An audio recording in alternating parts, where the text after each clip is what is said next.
Telangana is rising అని CM Revanth Reddy మొత్తుకుంటుండు. Yes, Telangana is definitely rising. అప్పులు, ఆత్మహత్యలు, క్రైమ్ రేటులో రైజింగ్ అని బీఆర్ఎస్ వర్కింగ్ ప్రెసిడెంట్ కేటీఆర్ సెటైర్లు వేశారు. తెలంగాణ భవన్లో బీఆర్ఎస్ వర్కింగ్ ప్రెసిడెంట్ కేటీఆర్ సమక్షంలో రంగారెడ్డి జిల్లాకు చెందిన పలువురు కాంగ్రెస్ నాయకులు బీఆర్ఎస్ పార్టీలో చేరారు. ఈ సందర్భంగా కేటీఆర్ మాట్లాడుతూ, తెలంగాణ ఈజ్ డెఫినెట్లీ రైజింగ్. ఎందులో అంటే క్రైమ్ రేటులో ఈ ఏడాది కాలంలోనే 23% నేరాలు పెరిగాయి. అప్పుల్లో కూడా తెలంగాణ పెరిగింది. కేసీఆర్ పాలనలో ఏడాదికి 40,000 కోట్లు అప్పులు చేస్తే రేవంత్ రెడ్డి ఒకే ఒక ఏడాది 1,50,000 కోట్ల అప్పు చేశారు. ఈ మాట వాస్తవం కాదా? మరి ఏదైనా కొత్త పథకం ప్రారంభించావా? రేషన్ కార్డులు, తులం బంగారం, పెన్షన్లు ఇచ్చావా? రుణమాఫీ చేశావా? మరి ఎందుకు అప్పు అవుతుంది అని రేవంత్ రెడ్డిని కేటీఆర్ ప్రశ్నించారు. కేసీఆర్ అప్పు చేసి భవిష్యత్ మీద పెట్టుబడి పెట్టిండు. మరి నువ్వు ఎక్కడికి పంపుతున్నావు? ఒకటి చక్కగా చేస్తాలేవు. ఆత్మహత్యల్లో కూడా తెలంగాణ రైజింగ్. 450 రోజుల్లో 450 మంది రైతులు చనిపోయారు. ఆటో డ్రైవర్లు, నేత కార్మికులు, గురుకుల విద్యార్థుల ఆత్మహత్యల్లో తెలంగాణ రైజింగ్ అని కేటీఆర్ పేర్కొన్నారు. ఒక్క దాంట్లో మాత్రం తెలంగాణ డౌన్ అయ్యింది. అదేంటంటే రియల్ ఎస్టేట్. హైడ్రా పెట్టిందే నా కోసమట. 15 నెలల తర్వాత కూడా కేసీఆర్ను తిట్టుకుంటూ బతుకుతావా రేవంత్ రెడ్డి? ఎస్ఎల్బీసీ సొరంగం కూలిపోయింది. అధికారంలోకి వచ్చాక ఆలోచన లేకుండా స్టార్ట్ చేశారు. ఇంజనీర్లను తెలుసుకోకుండా కమిషన్ల కోసం పనిని ప్రారంభించారు. 8 మంది ఇరుక్కుపోయారు. చనిపోయారు అని ఒకరు, చనిపోలేదని ఒకరు. ఇలా మంత్రులు మాట్లాడుతున్నారు. రేవంత్ రెడ్డి అటువైపు కన్నెత్తి కూడా చూడడం లేదు. బీఆర్ఎస్ వల్లే సొరంగం కూలిపోయిందని అంటున్నారు కొందరు మంత్రులు. ఇదేమి అన్యాయమని కేటీఆర్ ప్రశ్నించారు. మరి మీరు టీవీలో పేపర్లో చూడొచ్చు. ఢిల్లీకి వెళ్ళి కొత్త ఇన్ఛార్జ్ గారు వచ్చిండ్రు. వారికి స్వాగతం పలుకుతూ కాంగ్రెస్ వాళ్ళు సమావేశం పెట్టిండ్రు. అందులో 3 ఆనిముత్యాలు లాంటి మాటలు నేను చూసిన. 3 ఆనిముత్యాలు, 1 కాదు 2 కాదు 3. ఒకటి, రేవంత్ రెడ్డి గారు సెలవిచ్చిండ్రు. ఏమని? మంచి మైకులలో చెప్పాలి, చెడు చెవుల్లో చెప్పాలి అన్నాడు. నేను రేవంత్ రెడ్డి గారికి చెప్పేది ఏంటంటే, మంచి మైకులో చెబుదామంటే ఫస్ట్ నువ్వు చేసిన మంచి అయితే ఏం లేదు. రెండవది, మైకులో చెబుదామంటే కరెంట్ కట్ అవుతుంది. ఏం చేయాలి మరి? మంచి ఆడికెళ్ళి చెప్పాలి. మనం చేసింది ఉంటేనేమో చెప్తే అందుకుంటుంది. ఇక చెడు చెవుల్లో చెప్పుడు మొదలు పెడితే రేవంత్ రెడ్డి గారు, నువ్వు చేసిన చెడు హైడ్రా బాధితుల నుంచి మొదలు పెడితే, భూముల మీద నువ్వు చేస్తున్న దౌర్జన్యాల నుంచి మొదలు పెడితే, ఇవాళ ఆర్ఆర్ ట్యాక్స్ నుంచి మొదలు పెడితే, నీ అవినీతి వల్ల ఇవాళ కుప్పగూలిన శ్రీశైలం సొరంగం నుంచి మొదలు పెడితే, మొన్ననే కొట్టుకపోయిన పెద్దవాగు నుంచి మొదలు పెడితే, లెక్కలేదు మునిగిన వట్టెం పంప్ హౌస్ నుంచి మొదలు పెడితే, చెడు ఎప్పుడు స్టార్ట్ చేస్తే నీ చెవిలా రక్తం గారుతుంది, యాది పెట్టుకోని చెప్తున్నాను నేను. ఎందుకంటే చెడు చెవులో చెప్పాలి, మంచి మైకులో చెప్పాలి అని చెప్పి రేవంత్ రెడ్డి గారు చాలా తెలివిగా చెప్పిన అనుకొని ఆయనదైన డైలాగులు కొడుతున్నాడు. ఇంకా విచిత్రం అనిపించింది నాకు. ఆమె పాపం ఢిల్లీ నుంచి ఒక పెద్ద మనిషి వచ్చింది, ఇన్ఛార్జ్ మీనాక్షి గారు. ఆమె చెప్తున్నారు, మీనాక్షి గారు, ఆమె ఎయిర్పోర్ట్లో దిగంగానే కాంగ్రెస్ వాళ్ళట కొంతమంది ఆయనతో ఆమె బ్యాగులు మోసేందుకు గురికొచ్చిరట. ఏది? రైల్వే స్టేషన్లో దిగంగానే బ్యాగులు మోసేందుకు గురికొచ్చిరట. చాలా తప్పు, మీరు బ్యాగులు మోయొద్దు, బ్యాగులు మోసి మీ ఆత్మగౌరవాన్ని దెబ్బతీసుకోవద్దు అంటుంది. అమ్మ మీనాక్షి గారు, మీకు ఏం చెప్పాలి మేము? నీ పక్కన కూర్చున్నాడు బ్యాగులు మోసే గాడికి వచ్చిండు. నీ పక్కన కూర్చున్నాడు బ్యాగులు మోసి అప్పుడు చంద్రబాబు బ్యాగులు మోసిండు, ఇప్పుడు ఢిల్లీకి బ్యాగులు మోస్తున్నాడు. ఇక గాయనని పక్కన కూర్చోబెట్టుకొని బ్యాగులు మోయొద్దు, ఆత్మగౌరవం దెబ్బతింటుందంటే ఏం చెప్పాలా మేడంకి? కాబట్టి మీనాక్షి గారు, వాస్తవాలు తెలుసుకోండి, వాస్తవ ప్రపంచంలోకి రండి అని కోరుతా ఉన్నాం. ఇక నిన్న వాళ్ళ మీటింగ్లో చెప్పరాదు ఇక మాటలు, ఆ కథలు. ఆయన చేసిన మంచి అట చెప్పుకుంటే ఒడిసిపోదట. రేవంత్ రెడ్డి గారు చేసిన మంచి ఏం చెప్పాలి ఆయనకు? ఈ 15 నెలల కాలంలో మీరందరూ వాట్సాప్లు చూస్తున్నారు, యూట్యూబ్లు చూస్తున్నారు. ఇప్పుడు ఇక్కడ వచ్చిన ఆడబిడ్డలు ఒక 200 మంది ఉన్నారు. ఏ ఒక్కల దగ్గర నీకు గొట్టం తీసుకుపోయి వాళ్ళ ముఖం కూడా పెట్టుర్రు. ఇప్పుడు వాళ్ళు ఎట్లా మాట్లాడుతుర్రు అంటే, నేను అమ్మతోడు చెప్తున్న, తెలుగు భాషలో గిన్ని తిట్లుంటాయని నాకు తెలియదు. చూస్తుండ్రా అమ్మ ఏమేమి మాట్లాడుతుండ్రో రేవంత్ రెడ్డి గురించి. అరే రే రే ఏం తిట్లు అవి, ఏం తిట్లు. మనిషి అంటోడు ఇంకోడు రోషం ఉన్నోడైతే ఈ పాటికి ఇక్కడ పాడుబడ్డ బాయి చూసుకొని దుంకి వస్తుండే. కానీ రేవంత్ రెడ్డి కాబట్టి బ్రహ్మాండంగా బతికేస్తున్నాడు. ఇంకా మంచి చేసినా డైలాగులు కొడుతుండు. నేనేమంటున్నా అంటే అధికారం ఎవరికి శాశ్వతం కాదు. సరే, తెలంగాణ రాష్ట్రం కోసం కేసీఆర్ గారు 14 ఏళ్ళు కష్టపడ్డాడు, కొట్లాడిండు. తెలంగాణలోని అన్ని కులాలు, అన్ని మతాలు, అన్ని పార్టీలు అందరిని ఏకం చేసి ఢిల్లీ పెద్దల మీద ఒత్తిడి తెచ్చి ఆఖరికి సావు నోట్లో తలబెట్టి ఇస్తరా సస్తరా అని చెప్పి మెడ మీద కత్తి పెట్టి మొత్తానికి తెలంగాణ తెచ్చిన నాయకుడు మన నాయకుడు కేసీఆర్ గారు. ఇవాళ ఇప్పుడే అక్క చెప్పింది, తెలంగాణలో ఎవరికి సంతోషం వచ్చినా దుఃఖం వచ్చినా కేసీఆర్నే యాద్ చేసుకుంటానని. ఎందుకు యాద్ చేసుకుంటారంటే మన ఇంట్లో పెద్ద మనిషి కాబట్టి, మన బాపు లాంటోడు కాబట్టే కేసీఆర్ని ఇవాళ సంతోషం వచ్చినా దుఃఖం వచ్చినా తెలంగాణ సమాజం యాద్ చేసుకుంటున్నది. ఎక్కడ ఒక ముసలవ్వ దగ్గరకు పోయి అడిగినా అవ్వా పెన్షన్ వస్తుందా అంటే అవు కొడుక వస్తుంది, నా పెద్ద కొడుకు కేసీఆర్ ఇచ్చిన పెన్షన్ 2000 గదే వస్తుందని చెప్పి ఒక తల్లి చెప్తున్నది. ఒక ఆడపిల్ల తల్లి దగ్గర పోయి ఏమా నీ బిడ్డ పెళ్ళైందా అంటే లగ్గం చేసిన కొడుక 1,00,000 రూపాయలు వచ్చింది కేసీఆర్ ఉన్నప్పుడు, కళ్యాణ లక్ష్మి ఇచ్చిండు, ఆ కాన్పుకు పోతే ఆఖరి కేసీఆర్ కిట్ ఇచ్చిండు అని చెప్పి ఆ తల్లి చెప్తున్నది.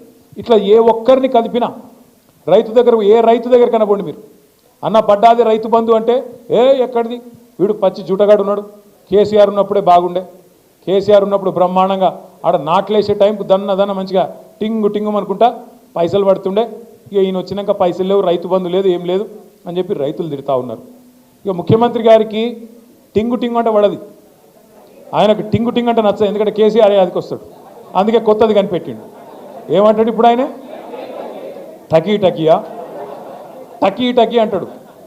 మీరు పడతాయి చూడు 26 జనవరి రాత్రి 12 బజే షురు, మీరు తెల్లారి నిద్రలేసే వరకు మీకు బ్యాంకులో నిండా పైసలు మొత్తం అసలు ఎక్కడికక్కడ మీరు ఇట్లా తెరుసుడాల్సిన ఇట్లా పైసలు బయటకు వస్తాయని చెప్పిండు. పడ్డాయా పైసలు మరి టకీ మరి పడ్డాయా చెల్లె మీకు 2500 పడ్డాయా అయింది మీకు? శంకర్పల్లిలోకి యాదనగిరి ఏమైనా ఇచ్చిండేమి? ఏమి లేవుగా. టకీమని 2500 దిక్కులేవు. ముసలోళ్ళకు పెన్షన్లను ఆశ పెట్టిండు. ఏమన్నాడు ముసలోళ్ళకు? కేసీఆర్ ముసలోనికి ఇస్తుండు, లేకపోతే ముసలవ్వకి ఇస్తుండు, మీరు నాకు గుద్దుండ్రి, గుద్దుతే ముసలోనికి 4000, ముసలవ్వకు 4000, ఇంట్లో ఇద్దరు ఉంటే ఇద్దరికి 4000 ఇస్తా అని చెప్పిండు. పడుతున్నాయా మరి టకీమని 4000? టకీ లేదు, టుకీ లేదు. మళ్ళీ రైతులకు చెప్పిండు, కేసీఆర్ 10,000 ఇస్తుండు బిచ్చం ఇచ్చినట్టు, నేను 15,000 ఇస్తా అన్నాడు. వచ్చిందా 15,000 కన్నా? రైతు కూలీలకు 12,000 అన్నాడు. ఇక మా ఆడబిడ్డలకు కొద్దిగా బంగారం సెంటిమెంట్ ఉంటుంది కదా, దాన్ని పట్టిండు. పట్టి ఏం చేసిండు? కేసీఆర్ 1,00,000 రూపాయలు ఇస్తాడు, అది కూడా ఎప్పుడు ఇస్తుండు కేసీఆర్? పిల్లలు పుట్టినకి ఇస్తుండు. మీరు నా కోటెత్తే లగ్నపత్రిక పెట్టుకోగానే తులం బంగారం ఇస్తా అని చెప్పిండు. వచ్చిందా తులం బంగారం వాళ్ళకన్నా? తులం బంగారం మరి బంగారం షాపులో నమ్ముతలేరా? ముఖ్యమంత్రికి బంగారం దొరుకుతలేదా, పతారలేదా? మొత్తానికైతే ఈ రాష్ట్రంలో ఈలనాలనని కాదు, అందరు కొంప ఉచ్చుకున్నాడు. రైతులను మోసం చేసిండు, మహిళలను మోసం చేసిండు, ముసలోళ్ళను మోసం చేసిండు, ఉద్యోగస్తులను మోసం చేసిండు, నిరుద్యోగ పిల్లలను మోసం చేసిండు. మా శంకర్పల్లి మండలంలో పాపం ఇదివరకు కేసీఆర్ గారు ఉన్నప్పుడు భూముల మీద వ్యాపారం చేసుకొని రియల్ ఎస్టేట్లో కొంత సంపాదించుకున్న తమ్ముళ్ళు చాలామంది ఉన్నారు. ఇవాళ వాళ్ళ పరిస్థితి కూడా అధ్వానం అయిపోయింది. మొన్న మీరు చూడొచ్చు, కొంపల్లిలో ఒక రియల్ ఎస్టేట్ వ్యాపారి వేణుగోపాల్ రెడ్డి అని చెప్పి ఆత్మహత్య చేసుకున్నాడు. ఈ ప్రభుత్వం వచ్చినాక హైడ్రా పేరు మీద పేదవాళ్ళ కొంప ఉచ్చుకొని పేదవాళ్ళ మీద పడి వాళ్ళ ఇల్లు గులగొడతాడు. మూసి అంటాడు, మూసి మీకు పాలమూరు రంగారెడ్డి ఎత్తిపోతల పథకం ద్వారా మన చేవెళ్లకు, మన శంకర్పల్లికి, అదేవిధంగా మన ఉమ్మడి రంగారెడ్డి జిల్లాకు నీళ్లు తెచ్చేందుకు కేసీఆర్ గారి నాయకత్వంలో ఆనాడు మనం పనిచేస్తుంటే ఇదే కాంగ్రెస్ వాళ్ళు కేసులేసి ఆపిండు. ఇదే కాంగ్రెస్ వాళ్ళు ఆనాడు ఎక్కడోళ్ళు అక్కడ కోట్లకు పోయి ఇది చక్కగా లేదు, అది చక్కగా లేదు, ఇది వంకర్ ఉంది, అది టింకర్ ఉందని చెప్పి కోట్లకు పోయి ఆపే ప్రయత్నం చేసింది. అయినా 90% పనులు పూర్తి చేసినాం. 90% పనులు పూర్తయినా పాలమూరు రంగారెడ్డి పథకానికి మొత్తం రిజర్వాయర్ తయారైనవి. ఈయన చేయాల్సిందల్లా రేవంత్ రెడ్డి గారు కాలువలు దవ్వాలి, నీళ్లు తీసుకురావాలి, ఆడికెళ్ళి శ్రీశైలంకి వెళ్ళి మన చేవెళ్ళ దాకా నీళ్లు తెచ్చే సౌలతు. ఇంకొక 10 పైసలు ఖర్చు పెడితే, 90 పైసలు కేసీఆర్ ఖర్చు పెట్టిండు, ఒక 10 పైసలు ఖర్చు పెడితే మీకు నీళ్ళు వస్తాయి. కానీ ఆయనకు అది ఇష్టం లేదు, ఆ నీళ్ళు ఇయ్యడట. కానీ మూసీ చేస్తారట, మూసీని సుందరవనం చేస్తారట. ఏది వికారాబాద్ అడవులల్లా మొదలయ్యే మూసీని కిందికి తీసుకుపోయి మూసీని నందనవనం చేస్తా, అద్భుతం చేస్తా అని చెప్పి రేవంత్ రెడ్డి గారు అంటున్నారు.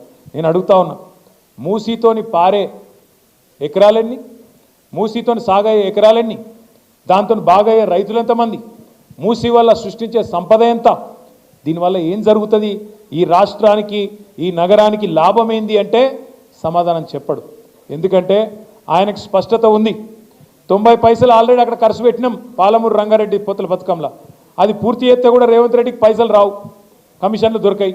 అందుకే ఏం చేయాలి, మూసీ అని ఒక రంగుల సినిమా రంగుల కళ చూపెట్టి దానిలో 1,50,000 కోట్లు ఖర్చు పెట్టి అందులో ఒక 50,000 కోట్లో 70,000 కోట్లో దండుకోవాలి, ఢిల్లీ పెద్దలకు పంపించాలి, నా కుర్సీ కాపాడుకోవాలనే ఒకే ఒక్క తాపత్రయంతో, ఢిల్లీకి మూటలు పంపాలనే ఒకే ఒక్క తాపత్రయంతో ఈ ముఖ్యమంత్రి గారు పనిచేస్తూ ఉన్నారు. ఆలోచన చేయండి మీరు దయచేసి. మన ఉద్యమ కాలంలో నీళ్లు, నిధులు, నియామకాలు అని మాట్లాడినాం. నీళ్లు, నిధులు, నియామకాలు. కేసీఆర్ నాయకత్వంలో నీళ్ల విషయంలో ఇంటింటికి మంచిళ్ళు తెచ్చుకున్నాం. నీళ్ల విషయంలో గోదావరిలో, కృష్ణలో ఇటు కాళేశ్వరం కట్టుకున్నాం, 100% పూర్తయింది. అటు పాలమూరు రంగారెడ్డి 90% పూర్తయింది. దగ్గర న్యాయం చేసే ప్రయత్నం చేసినాం. వ్యవసాయ విస్తరణ జరిగి భారతదేశంలో ఇవాళ పంజాబ్ను, హర్యానాను తలదన్ని మన తెలంగాణ వరి వండి చుట్ల, బియ్యం వండి చుట్ల నెంబర్ 1 అయిందంటే అగో నీళ్ల విషయంలో జరిగిన న్యాయమే దానికి కారణం. నిధుల విషయానికి వస్తే కేసీఆర్ గారు ఎన్నడో చెప్పిండ్రు, మన తెలంగాణ మనకైతే, మన సంపద మనకైతే భారతదేశంలోనే నెంబర్ 1 రాష్ట్రం అవుతామని కేసీఆర్ గారు అప్పుడే చెప్పినట్టే 10 ఏళ్లలో తలసరి ఆదాయంలో, పర్ క్యాపిటల్ ఇన్కంలో భారతదేశంలోనే నెంబర్ 1 రాష్ట్రంగా తెలంగాణను కూర్చోబెట్టిన నాయకుడు మన నాయకుడు కేసీఆర్ గారు అనే మాట నేను గుర్తు చేస్తూ ఉన్నా. నిధులు అద్భుతంగా తెలంగాణలోని పేదలకు పంచిండు కేసీఆర్. సంపద సృష్టించాలే, పేదలకు పంచాలి అన్నది కేసీఆర్ నినాదం. అందుకే 200 రూపాయ పెన్షన్ 2000, 200 పెన్షన్ 2000 చేసిండు. ఆడపిల్ల పెళ్లికి 1,00,000 రూపాయలు ఇచ్చిండు. 1,00,000 కోట్లు, ఒకటి కాదు రెండు కాదు, 1,00,000 కోట్ల రూపాయలు 70 లక్షల మంది రైతుల ఖాతాల్లో వేసిన ఒకే ఒక్క ముఖ్యమంత్రి భారతదేశంలో కేసీఆర్. రైతు బంధు, ఒక్క రైతు బంధు అనే పథకంతోని 73,000 కోట్ల రూపాయలు రైతుల ఖాతాల్లో. మీరు ఎవ్వరికి దరఖాస్తు పెట్టుడు లేదు, దండం పెట్టుడు లేదు, దఫ్తర్ చుట్టూ తిరుగుడు లేదు, సీదా మీ ఖాతాలకు వచ్చి 73,000 కోట్ల రూపాయలు ఒక రైతు బంధు ద్వారా వచ్చినాయి. 28,000 కోట్ల రూపాయలు రుణమాఫీ ద్వారా వచ్చినాయి. మొత్తం 1,00,000 కోట్లు ఒక్క రైతులకే, 70 లక్షల మంది రైతులకు 10 ఏళ్లలో ఇచ్చిన నాయకుడు కేసీఆర్.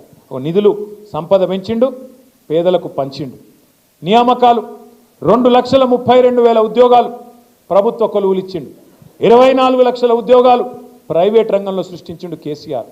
నీళ్లు, నిధులు, నియామకాలు, ఈ మూడిట్లో కేసీఆర్ గారు సంపూర్ణంగా న్యాయం చేసిండు. మరి వీళ్ళేం చేస్తాను, నీళ్ళేమో పాతాళం పోయినాయి, మొత్తం బోర్లు ఎత్తగో ఎత్తిపోతున్నాయి, నీళ్లు పాతాళానికి పోయినాయి. కేసీఆర్ మీద కోపంతో కాళేశ్వరాన్ని ఎండబెడితే ఇవాళ పొలాలు ఎండిపోతున్నాయని రైతులు ఏడ్చే పరిస్థితి జనగామలో, సిరిసిల్లలో, సిద్దిపేటలో, ఎన్నో జిల్లాల్లో ఇలా రైతులు పొలాలు ఎండిపోతున్నాయని ఏడుస్తున్నారు. తుంగతుర్తిలో, కోదాడలో, సూర్యాపేటలో అక్కడ కూడా ఏడుస్తూ ఉన్నారు. టెయిల్ ఎండ్ గ్రామాలకు నీళ్ళు వస్తలేవని. నీళ్ళేమో పాతాళానికి పోయినాయి, నిధులేమో ఢిల్లీకి పోతున్నాయి. టకీమని మీకు పడతలేవు, కానీ ఢిల్లీలో రాహుల్ గాంధీ ఖాతా మాత్రం మోగుతున్నది. టకీమని అక్కడ 1,000 కోట్ల రూపాయలు రేవంత్ రెడ్డి గారి కుర్సీని కాపాడుకునేందుకు పైసలు మాత్రం, మూటలు మాత్రం ఢిల్లీకి టంచంగా ముడుతున్నాయి. ఇక మూడోది నియామకాలు ఎప్పుడో గాలికి పోయినాయి.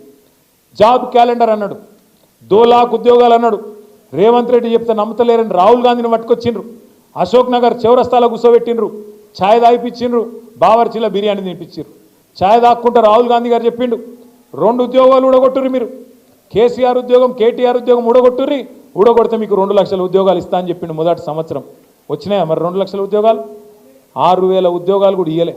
అంటే కాంగ్రెస్ ఎంత ధోకబాజీ పార్టీ చెప్పేందుకు, ఎంత దగుల్బాజీ నాయకత్వం కాంగ్రెస్ పార్టీది చెప్పేందుకే ఇదంతా మీకు చెప్తా ఉన్నా.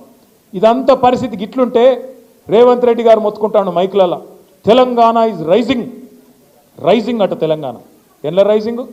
Telangana is definitely rising. ఎన్లా? క్రైమ్ రేట్ల రైజింగ్. నువ్వు వచ్చినాక క్రైమ్ రేటు బ్రహ్మాండంగా 23% పెరిగింది. Telangana is rising.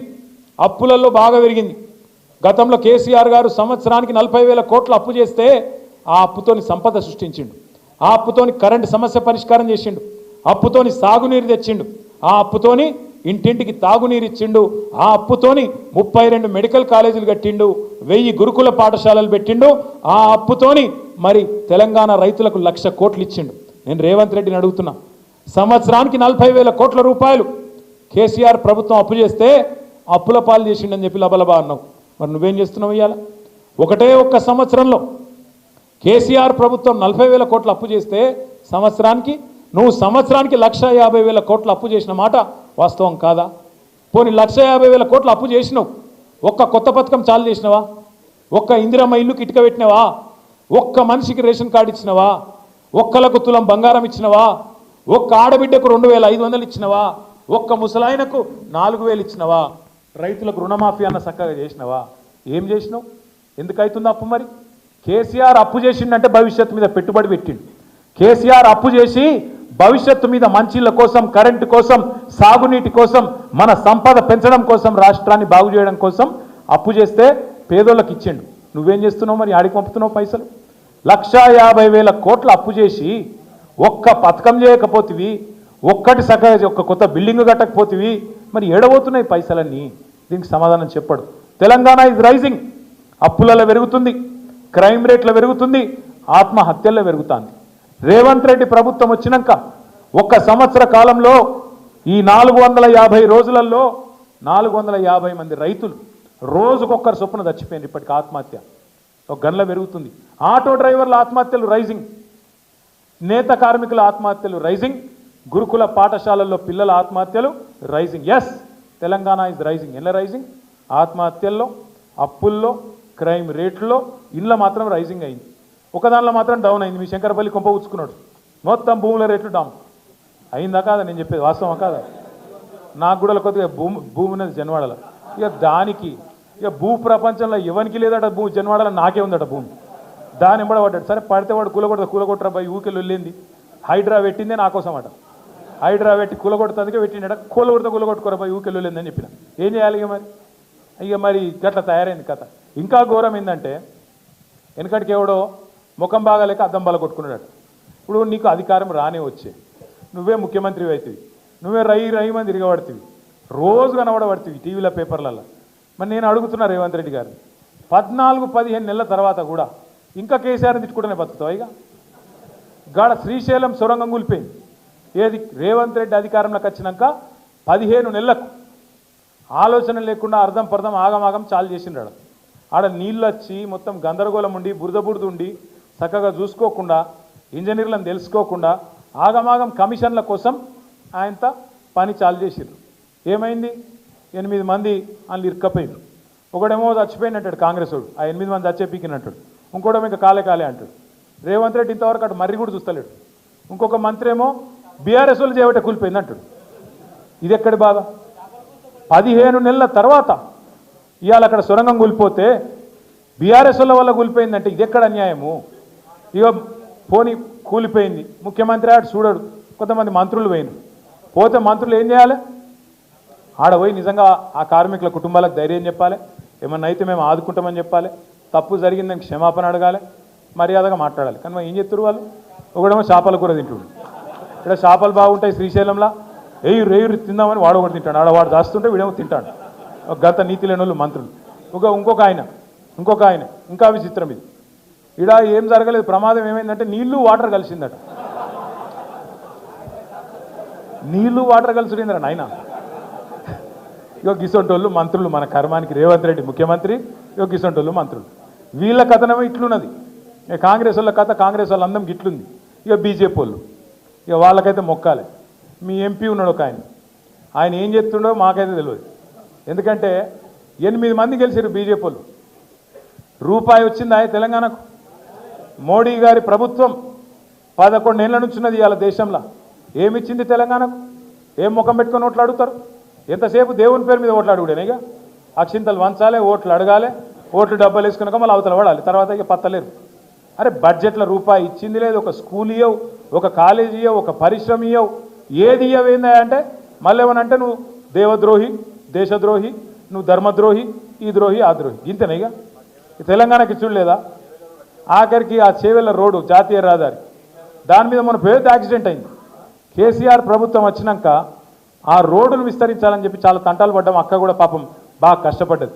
కానీ ఈ రోజు వరకు ఒక్క అడుగు కూడా ముంగట పడతలేదు. మన తమ్ముడు కార్తీక్ కూడా పోయి అక్కడ పెద్ద ఎత్తున ధర్నా చేసిండు.